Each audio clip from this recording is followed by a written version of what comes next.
My name is Troy Fears. I'm Executive Director at Candles Holocaust Museum and Education Center. And I want to thank you for joining us today on this Q&A for our upcoming Auschwitz trip in June of 2022. Who you see, hopefully, all the staff of Candles Holocaust Museum are working from home today due to the threat of a winter storm that's coming into the Indiana area. Terre Haute is where we are located. And so right now it is raining, but it's supposed to be turning to ice and then 6 to 12 inches of snow, depending on who you listen to and what happens. So we are excited to be here today to take some time to talk to you about the Auschwitz trip and to answer any questions that you may have. We're all going to be speaking and kind of telling you about the trip and hopefully answering questions before you even have them. But again, thank you for coming. Just to get some housekeeping items up, first of all, is that this webinar will be recorded and it'll be on our probably on our Facebook page, but also on our website as well. So if you miss it, miss a question, what have you, you can always watch it. Give us a couple days to be able to put it back up there. And also, if you have any questions, just use the comment button below or in the Facebook comments. We are monitoring those as we go along today. So make sure you do that, and we'll try to answer all of your questions. We're going to try to limit this to an hour, maybe less, maybe a little more, but we'll again try to answer all your questions as we go along. But I want to introduce the staff at Candles at the moment before we go any further. And first and foremost, for me on the screen, may not be for you guys, but and I feel like this is the Brady Bunch on my screen, but below me is Trent Andrews. Trent is our operations manager, coordinator for the building at Candles, and has been there many years. Next to him is Leah. Leah Simpson is our education director, and the one that most of you watching will be in contact with or have been in contact with via email or phone regarding the trip. Leah is doing a fantastic job of organizing it all and putting it all together for us. And last but not least is Catie Hann. Catie is our development director and does a great job with that. And I want to quickly, all of these people that I just mentioned, those three fantastic people, have been on numerous trips with Candles, and I'm going to have them talk about that briefly. I have not been on any trip. I just started at Candles in July of last year, so last summer.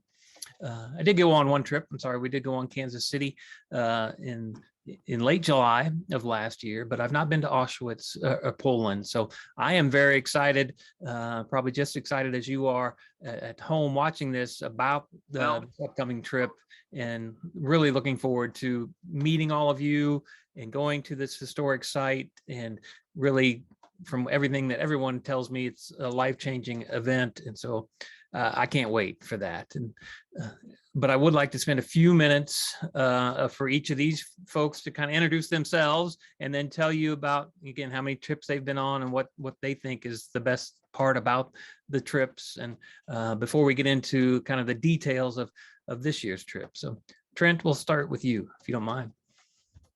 Yes, hello, my name is Trent. I have been with Candles starting as a student worker in 2013 and started full-time at Candles in 2017. I went on the Auschwitz trip in 2014 after working at the museum for about 1 year. And that was my first opportunity to travel to a different country, to travel to such a significant historic site. And for me, one of the most meaningful parts about that trip was being able to experience the history with somebody who was there, and being able to walk the grounds of such a historic place. And yeah, so that was really interesting. And I was kind of exposed to a whole different culture that I'd never seen before.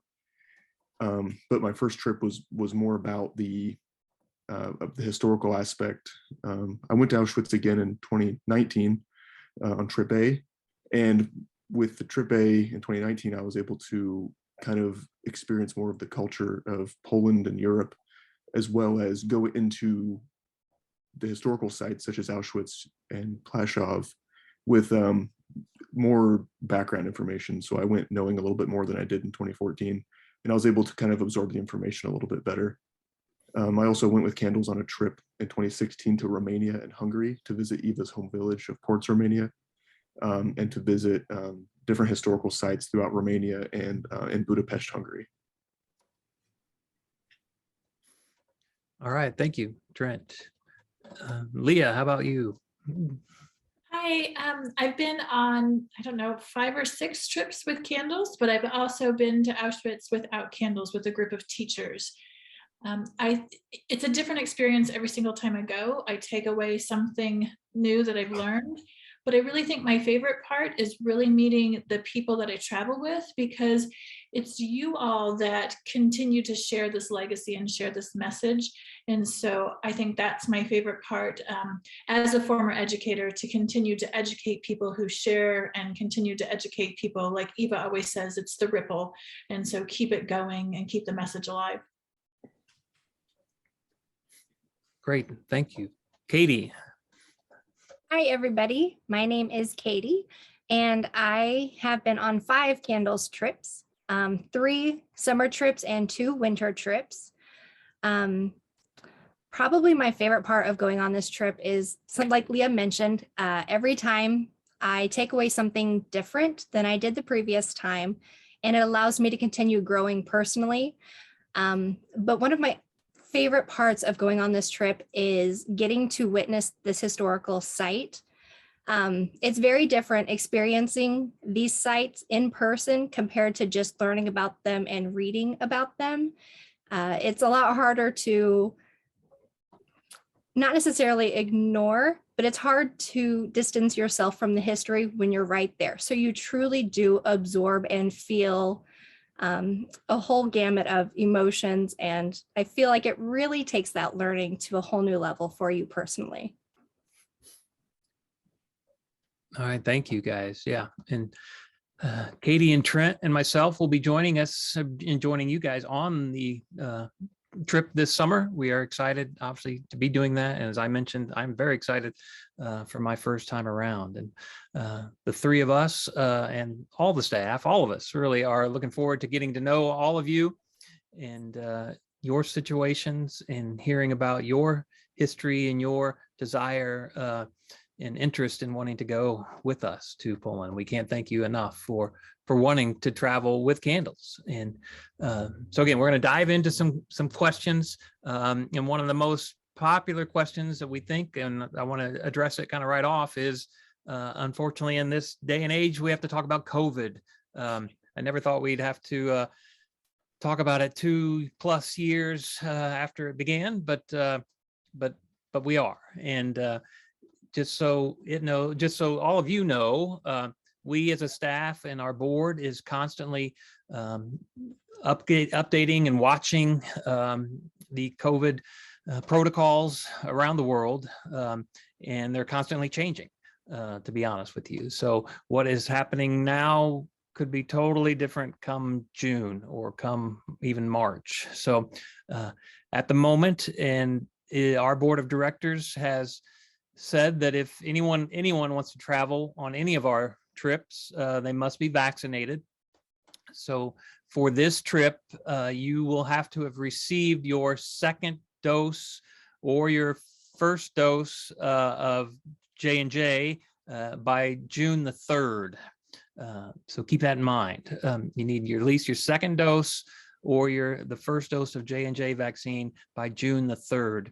You also need to obviously prove to us, which again, you'll be working with Leah to providing those documents about vaccination and having that proof. But it's hard to talk about because again, things are constantly changing.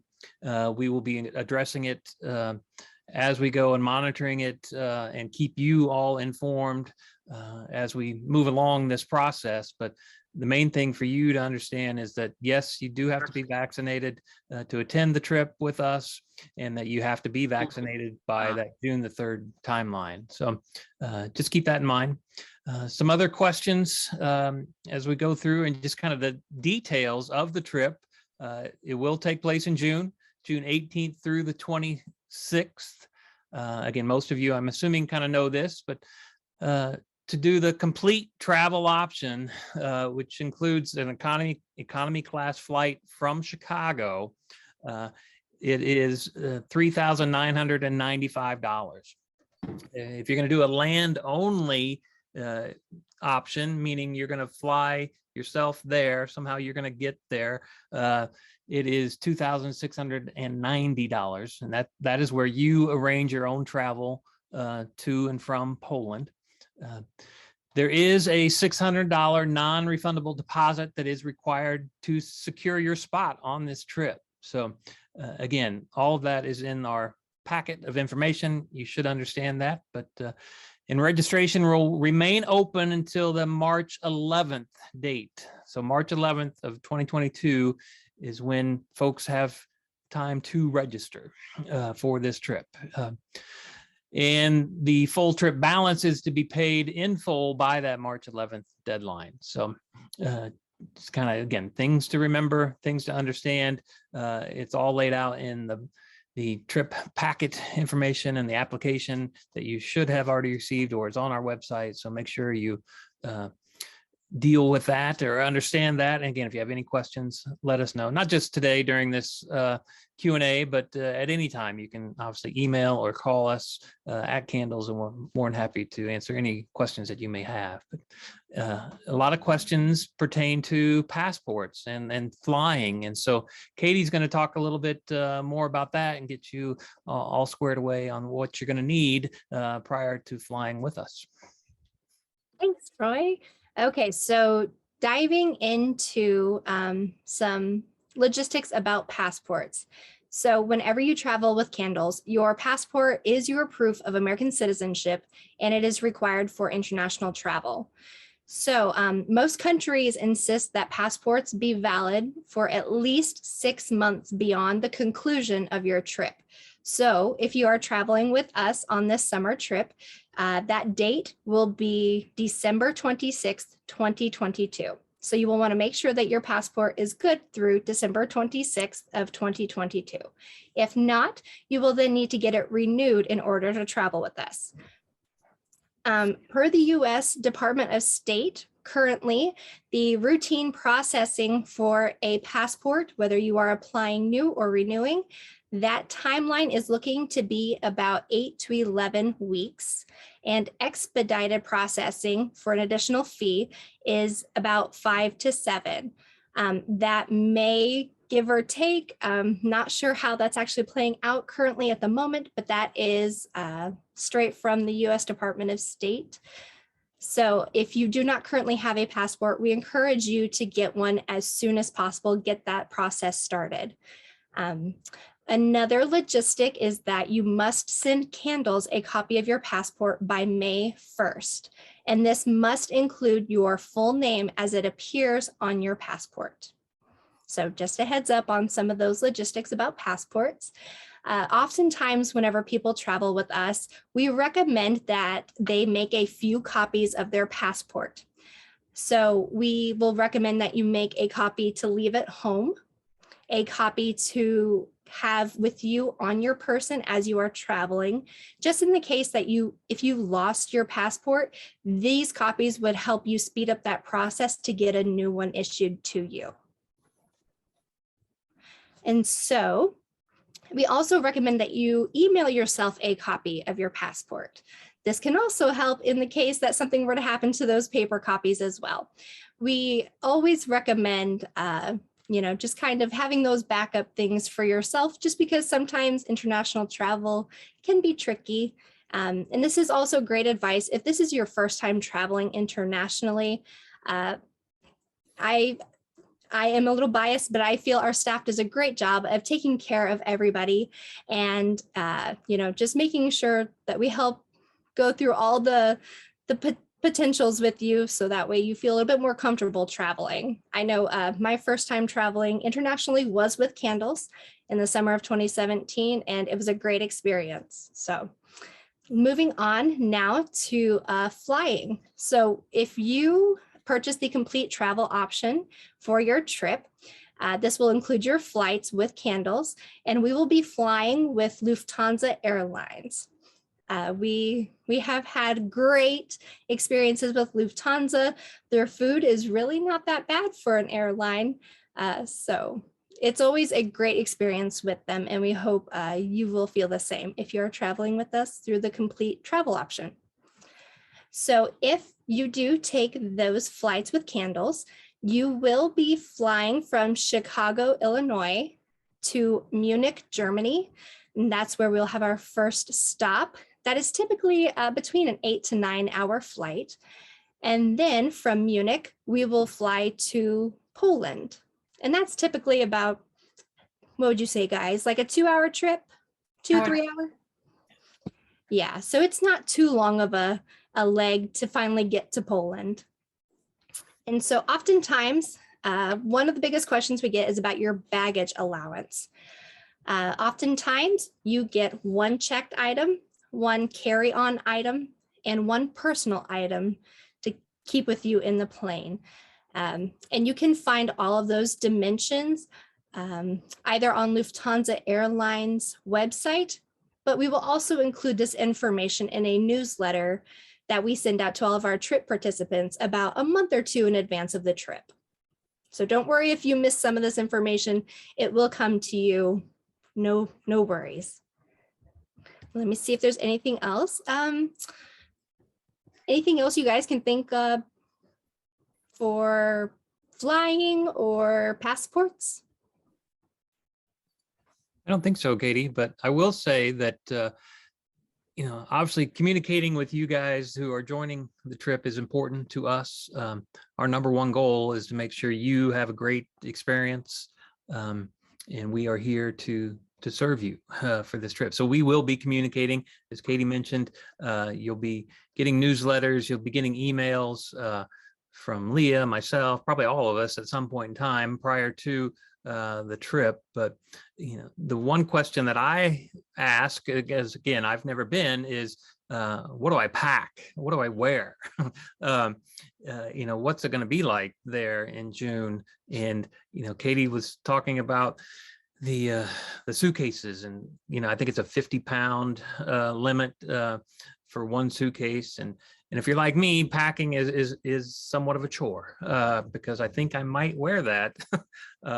And so I pack it, but you may not have that option this time due to the weight limitations. So again, we'll talk about all that as we go along. But just what's the weather like in June in Poland? Well, I'm glad I asked myself, but because the average high is 72 in the month of June, the average low is 52, but it can get very hot.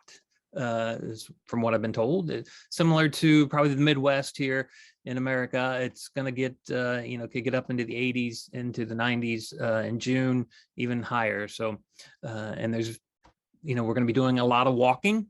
So you're going to be wanting to wear very comfortable shoes, and you're going to want to bring an umbrella or a poncho or both.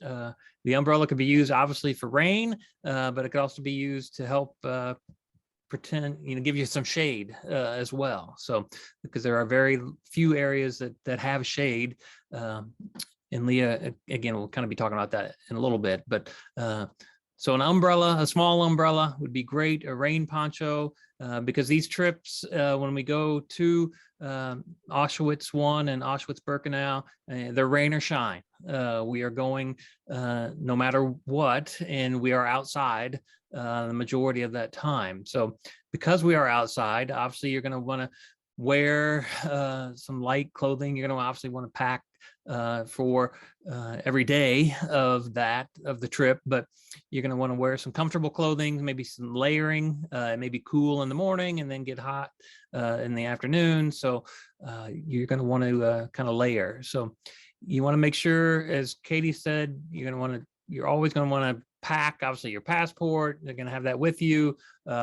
Your credit, debit cards, any money, camera. But one thing that I think is important to note that for this trip, especially, this is the first time that we Candles will be doing an audio trip with Eva Core, who's our museum's founder, who passed away a couple years ago. But this will be the first time we've done an audio tour trip. So you will actually hear Eva's voice, and I'll let Leah explain that more as we go along. But in order for that to work, you are going to need a smartphone and some speakers, either, for your, headphones, I should say, for your phone. So make sure you put that down, that you need headphones for your phone. It works through an app on your phone. It's GPS coordinated. It's very, very cool. Again, I've not seen it in person, but I've read about it, heard about it, heard the actual Eva's voice talking, and it's a really incredible experience. But you have to make sure you have, one, a smartphone, and two, some headphones that work. They can be wireless, they can be corded. It's that's up to you. But another thing to think about is that you'll need, maybe an extra memory card, some batteries for your phone or your camera, and let me make sure your umbrella. I'm sorry. There's a lot of things, again, and all of this is a kind of a list that, again, we'll be communicating to you prior to going in the next month or two. But the main things, again, batteries, phone, headset, comfortable shoes, because we're walking a lot. And so this is, from what I'm being told, and I believe them, it's kind of a physically taxing trip. And so you are going to need to be able to walk. It's obviously an old, Krakow is a very old city with a lot of cobblestones. It's uneven surfaces. My understanding is, again, Poland is not necessarily ADA compliant. So if you have any of those types of concerns, let us know now so we can kind of talk to you about that. But it is a physically demanding tour because we are walking so much. So with that, I'll kind of let Leah go on and talk a little bit more about the trip and more about some, again, questions that you guys may have that are not regarding packing or the weather. Thank you. I want to talk just specifically about the camps. So Troy really discussed how much walking there is. Birkenau is 400 acres. We will walk the whole 400 acres in one day. Auschwitz is much smaller and condensed, but both places are gravel, but not that really nice chat gravel. It's a lot of dirt and big rocks. So the hard-soled shoes are really important. And just to kind of go more than that, even when you're in Krakow doing the city tours and walking, it's cobblestone. And so there's not a level surface that you will walk on the entire time you're there, unless you're in a building. So think about your shoes. And if you buy new ones, break them in ahead of time. And I know that sounds so weird for us to focus on it, but that's just how important it is. I think that I've averaged like 6 miles a day. And that's, I have longer legs, so that's even more for those of you that are shorter than I am. So just be ready to walk. So I'm going to start with Auschwitz and Birkenau. Things have changed since we've been there. And if those of you that have traveled with us before, You need to know that there is now security to get into Birkenau. So I want to talk about security. We're going to assume that security will be the same as it is for Auschwitz. We don't know that for a fact, but I think it makes good sense to assume that. So when you go through security, you will go through a metal detector. You will be able to carry a bag that is approximately the size of a piece of paper or smaller. No backpacks are allowed. So one of the things that Catie did last year, or the last time we traveled, sorry, not last year, is the fanny pack. I know that it may have some negative connotations, but the fanny pack is a lifesaver because you are going to have a lanyard around your neck that signifies you're with the Candles group. You're also going to have a transmitter around your neck so that you can hear the guide talking to you. So there's always a lot kind of going on. So the fanny pack is a really nice option. So security is a big thing. Thinking about both of the camps, like I said, Auschwitz is very condensed and small. You are in and out of a lot of buildings. A lot of the barracks have been turned into museums. Again, not ADA compliant, anywhere from 0 to 6 steps to get into the barracks.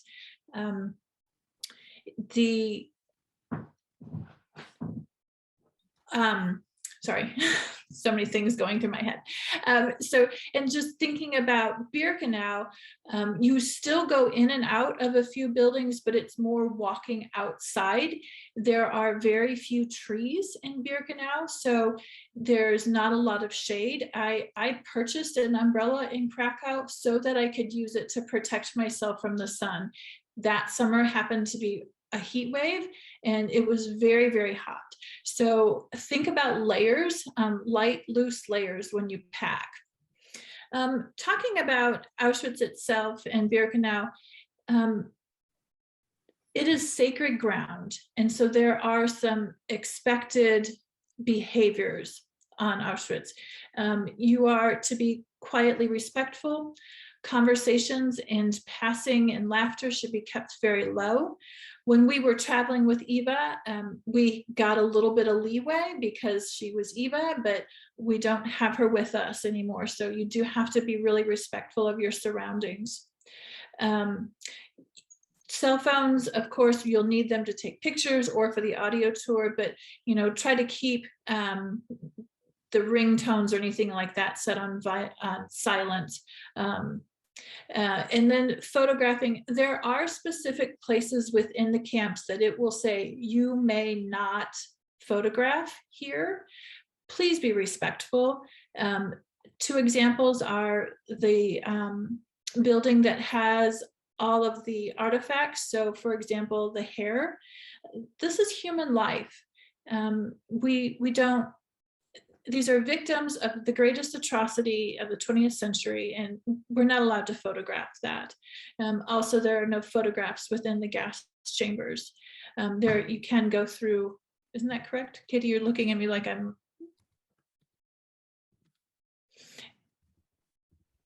I think it depends. There might be allowances for you to photograph in those areas, but oftentimes your guides will tell you very clearly where you can and cannot photograph. So they're great at clearing up any confusion. So it may have changed, but always, always, always go with whatever your guides, tell you. Right. And I haven't gone into the gas chamber. It's a place that I no longer need to go into. So I could be wrong there. But let me switch gears and talk about the guides. So we have partnered with Auschwitz guides for this last several years, the same ones, and they are fabulous. They will give you a very detailed history of the camp. They will help you connect to it. They will make it informative, and they are really highly trained and spend a lot of time really kind of learning in order to be a guide. It's a pretty rigorous set of processes that you have to complete. Not just anybody can be a guide at Auschwitz. So listen to them, they know best, and use them as a sounding point. And then if you have a specific question, they will always answer those questions. So physically taxing trip, I think we've kind of talked about that. Emotionally taxing trip, yes and no. Everybody processes differently. Auschwitz 1 is actually very beautiful. It looks like a college campus, so it may or may not hit you right away that where you are. Birkenau is vast, and a lot of the buildings have been destroyed partly because of disease, so it was just safer to destroy them. But so it just hits you differently, and what we try to do is reflect. So we'll spend some time together as a group, kind of just discussing, like, how are you feeling, are you okay, and then please always check in with the staff, like, I'm really struggling today, can you help me? Absolutely. That is what we are here for, to help you along the way so that you can learn all of these things that are important to learn, and figuring out how to assimilate them into who you are. I'm going to jump onto the audio tour really quickly. Troy did tell you that you needed to have a cell phone, and a smartphone, but it does not use data. So just so that you know that, it does not use data. It's something that you will download and run like an app, but it does not use data. It does use GPS location. So the audio tour is created in such a way that we place a pin on this map on something that we want you to listen to Eva talk about. And then within that, or surrounding that pin, is a radius. So once you walk into that radius, then you hear Eva telling you about what you're seeing. And so we'll help you along the way, but you will just keep your phone in your pocket. Once you turn it on, it will not need to be touched. So it's really purposeful, because one of the things about Auschwitz is they want you to see there. They want you to experience it. So they don't want you to be looking at your phone. Trust your guides, trust your staff, walk around and absorb it while you can. And then just again about cell phones, if you want to do an international plan, just contact your provider. It's usually pretty easy. Oftentimes it's just $10 a day. It's a flat rate. So you can text or call as many or as few times. It's just a flat rate of $10 a day. But do check with your provider, and you just need to set that up ahead of time. I think that's all. I'm going to let Trent kind of take over next, and then we do have a random section that we'll get to at the very end. Thank you, Leah. I think I get to talk about the some of the more most important parts of this discussion, which is food and money. Those are two very important things when traveling abroad and probably in your everyday life now. So let's start with currency in Poland.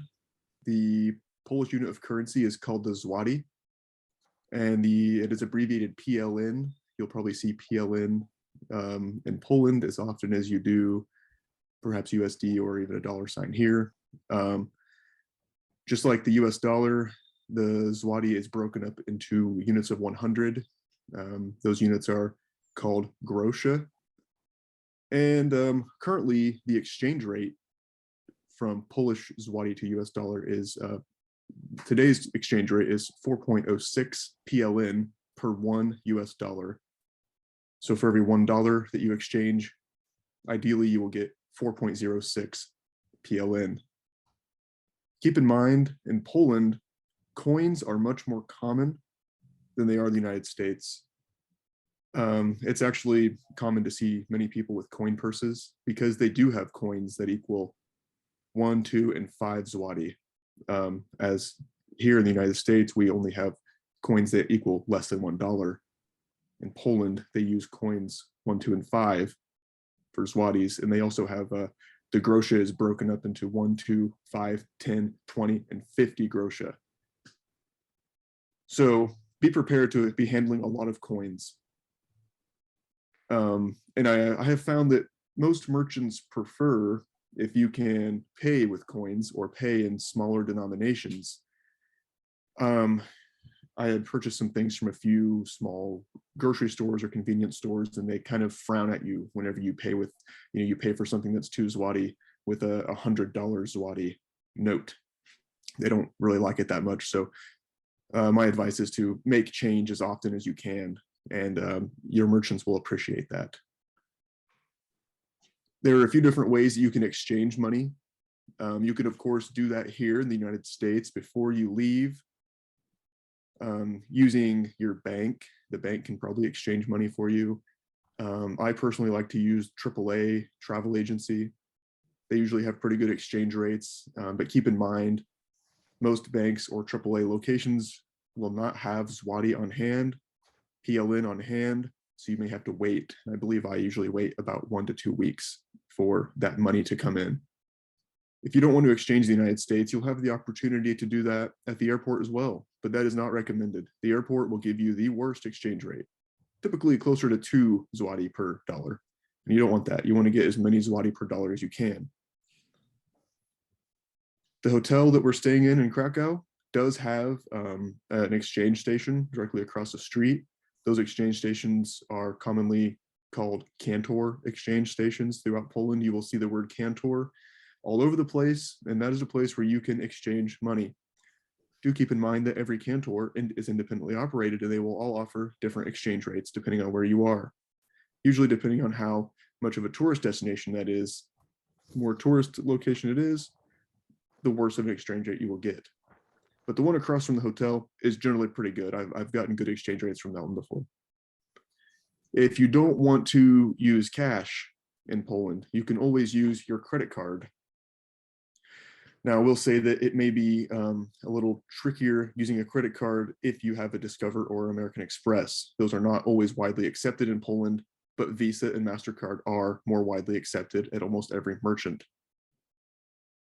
Make sure that you let your credit card company and or your bank know that you're going to be traveling abroad and give them those dates so they don't put a hold or freeze your account. You do not want to be stranded in Poland with no money. Although the way our trip is designed, you could probably survive without any money. Almost everything is included on the trip except for 2 meals, 2 lunches and 2 dinners, sorry. So if something happened, yeah, you'd be all right. But yeah, you can use a credit card, and I think, Leah, you prefer to use a card, right? Or at least use an ATM as opposed to the Cantor exchange stations. I do. I find just putting my debit card into an ATM and saying I want 100 zloty is easier for me. I get nervous. I don't feel like I know the language, even though they do speak English almost all the time. I don't know. I just find it easier for me. So I am an ATM user for my exchange. Catie is not. So we all have our different things. Yeah, I'm on Catie's team for this one. I prefer to use the Cantor stations, pay everything in cash while I'm there. Just for me, it makes things easier. And but the one good thing about the ATMs is you can just tell them exactly how much zloty you would like, and then it'll automatically calculate those exchange rates for you when pulling the money from your bank.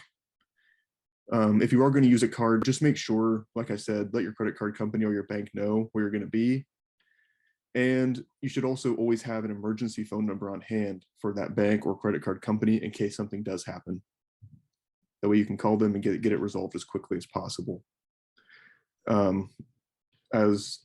Leah mentioned, you can get an international phone plan for $10 a day, but the hotel that we're in will have Wi-Fi, so you'll be able to access your bank accounts and credit card accounts at the hotel or at a cafe or something. There's Wi-Fi all over the place. An important question is, how much money should you bring with you? Well, really, it's up to you. Like I said, you could get by with bringing nothing, but it's best to have something just in case. Do keep in mind that you will be having to purchase 2 dinners and 2 lunches for yourselves. We do have a free day involved in the trip where you will get to explore the city on your own or go out and do some side activities that will likely require some extra cash, unless, of course, you just want to go sightseeing, which I do recommend. The sites are beautiful in Krakow. But my personal recommendation, I would say maybe bring $200 US with you, and that could get you some souvenirs and some lunches and some drinks here and there, but really it's your personal choice. You bring as much as you're comfortable with. And you don't have to exchange it all at once either. You could exchange $20 at a time if you want to. That way you're not having to exchange large sums of money on the way home, or say you forget to, and you have to do it at the airport and are offered a horrible exchange rate. So you can exchange a little bit at a time. Can I just insert something really quickly? You talk about these meals. Things are relatively cheap in Krakow. Yeah. You can expand on that. Thank you.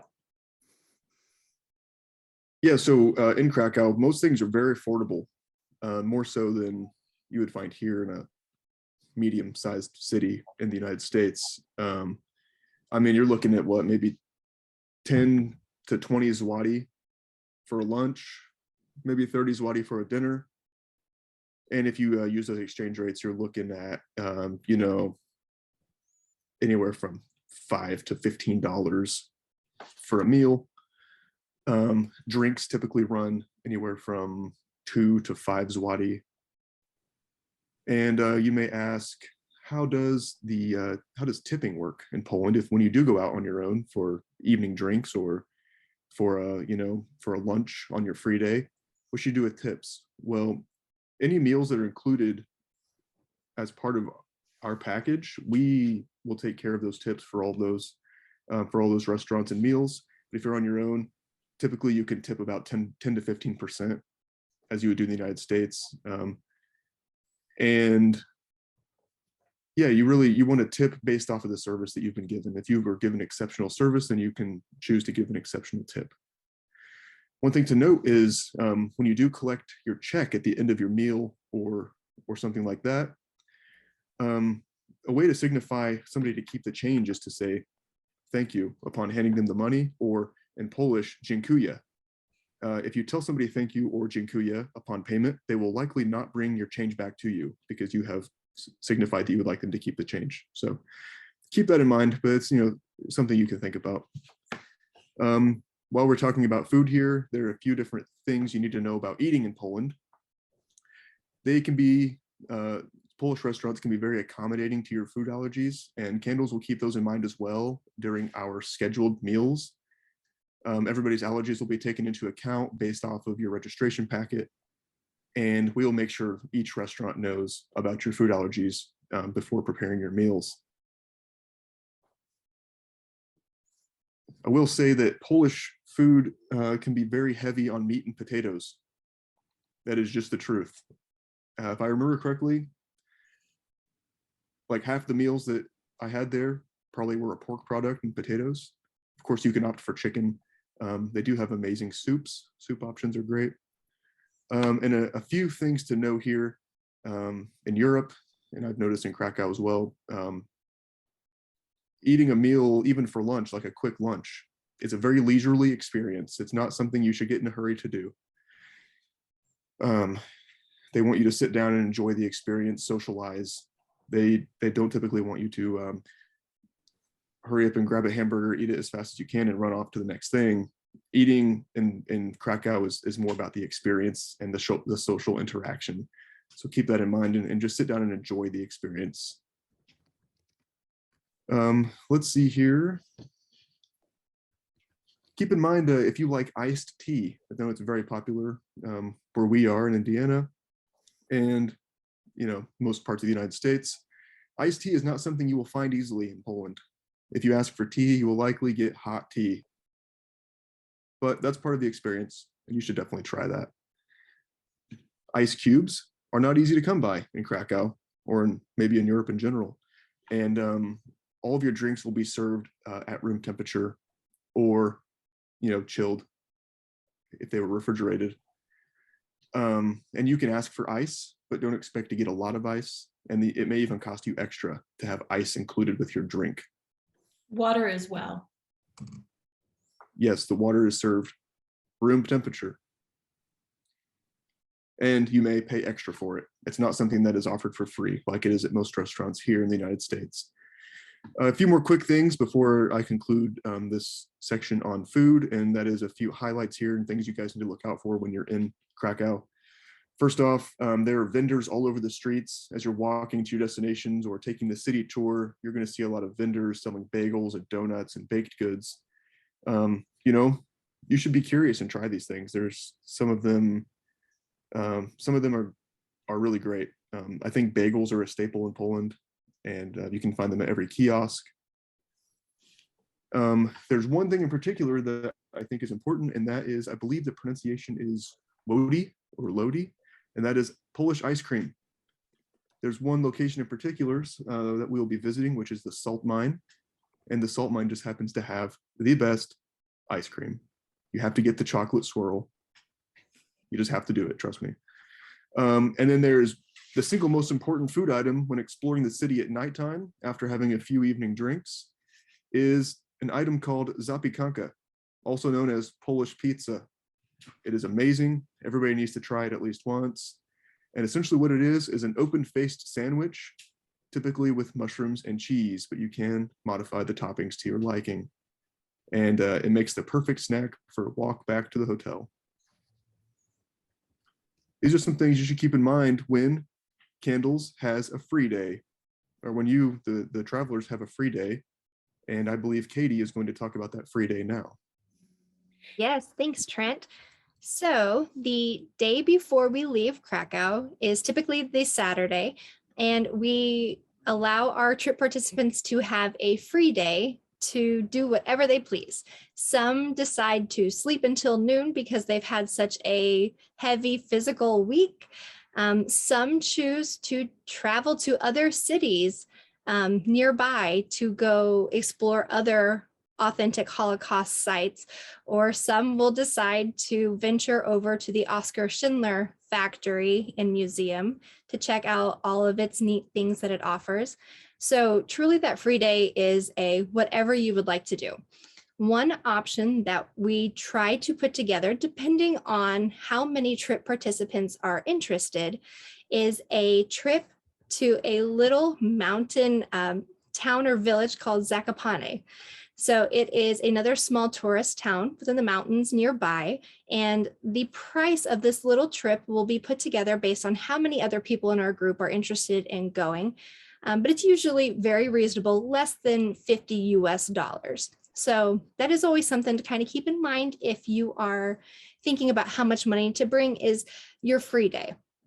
What kind of things you would like to go off and do on your own? Are there other city tours of Krakow you would like to take? Are there little shops you would like to go check out? So kind of think about your budget and some things you would like to do, while you are in Poland for your free day. If anything, please feel free to reach out to our staff. We have all done many different things on our free days, so we all have different suggestions.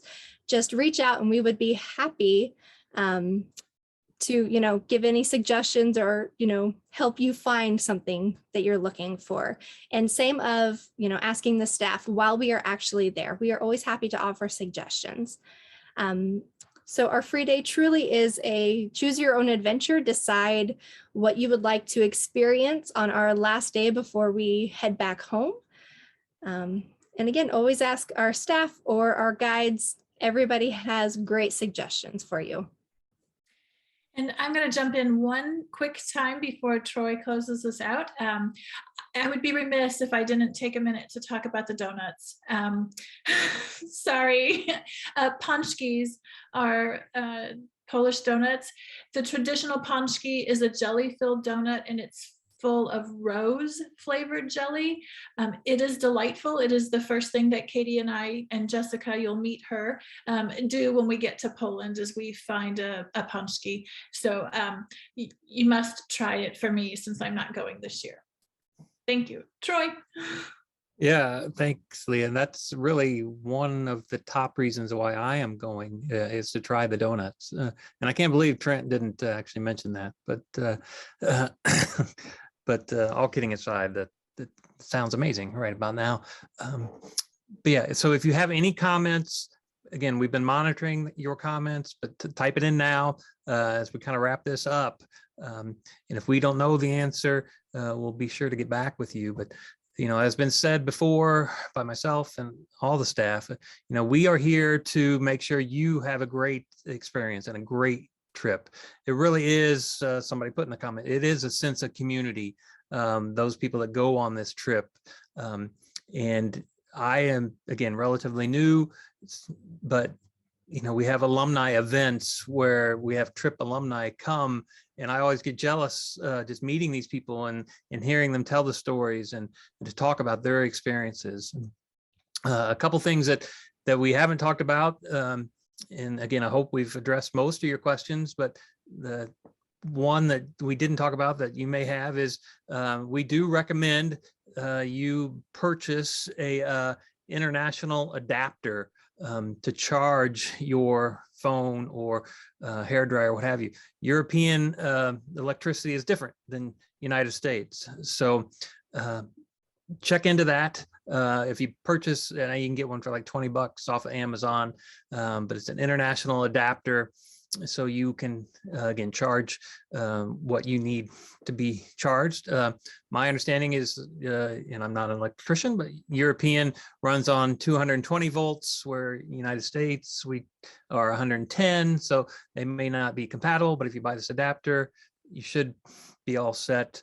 Most current products, like Apple products, laptops, most of those, you don't necessarily need to buy a converter, you just need to buy the adapter, which will convert the 220 to 110. So, but look into that before you go. And again, I think you can pick one up for about $20 through Amazon.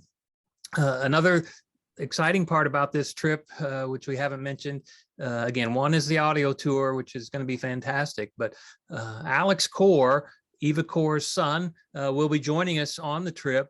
We're still working out his schedule, but it will probably be near the end of the trip where he can join us, probably during the audio tour portion.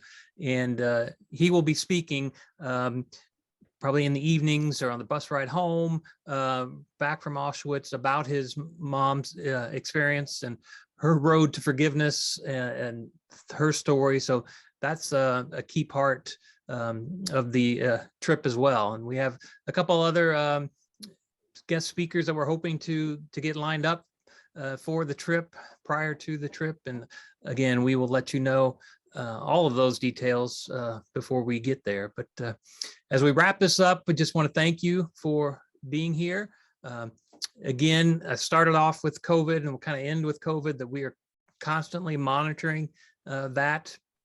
And we will continue to monitor it between now and the end of the trip, or before we start the trip. So we talked about vaccinations, and that it is Candle's board policy that people who go on our trips do need to be vaccinated. And so you will have to have your second shot or the first shot of J&J by June the 2nd.